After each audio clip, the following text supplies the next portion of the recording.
take it from somebody who's been through hell with this and has come out of it on the other side. You have to take care of yourself, if not just for you, then for the people around you, whether you know them or not. Please wear a mask. Please practice social distancing. Please wash your hands. Practice proper hygiene. So that way we can all get through this together and we can become even stronger, not only as a community, but as a nation, and become more aware of how important it is that we have to be able to win this fight against COVID, but it's going to take all of us.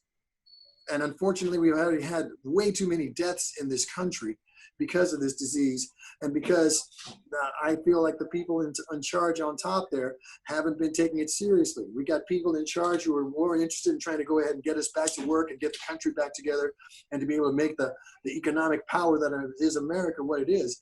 But for crying out loud, at the cost of a human life, that's not worth it. It's not worth it. You've got to be more aware of that. You've got to be more careful of that. There's my 2 cents. I could espouse even more, but I just hope people really listen and get the hint, because this is important. This is life or death. And if that's not serious enough for you to take to where you figure that, oh, I don't care about that, I'm just going to not wear a mask because I need to breathe freely, then what happens when you get it? What happens when it's your turn to go through this and something that happens to us, it's you or someone else who could die from this? That's no joke. You can't just blow this off and say that I'm just going to go ahead and be this way because that's the way I am. Well, the way you are could lead to you dying. How's that for reality?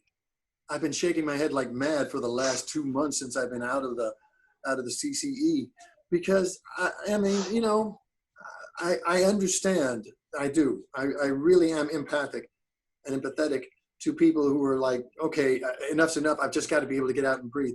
Well, if you really want to get out and breathe and you want to take people with you, go out to some place where you can have some social distance. Go to a park, breathe in the fresh air and such. But, you know, realize that when you come back in towards the city and there's more people around you, you have to put the mask on. You have to take care of yourself and those around you who you love. And even if you don't love them, just, you know, looking out for each other. It's so important and vital that we have to do that. Oh my goodness, Ron, thank you for this. Thank you. But I do want to ask Becca, what was it like? This is going to be around even longer if we don't come together as a people and as a country, and our legislators. We need to be able to talk to them and say, okay, we understand how we're trying to get this together, but you know, we don't want to extend any further deaths or people with illness. So you guys have to also realize that it's important for us here in the state of Texas, or when I was up in New York. I mean, and I understand also that we've had all the protests going on now for racial equality, which, if you ask me, is long overdue. But I'm watching people up in New York City who are marching and protesting. Everyone's wearing a mask. If they have to be around each other, everyone's wearing a mask. And that's all I really want to emphasize as well. I've seen the protests in Austin where most of the people up there are wearing masks, but a lot of them aren't.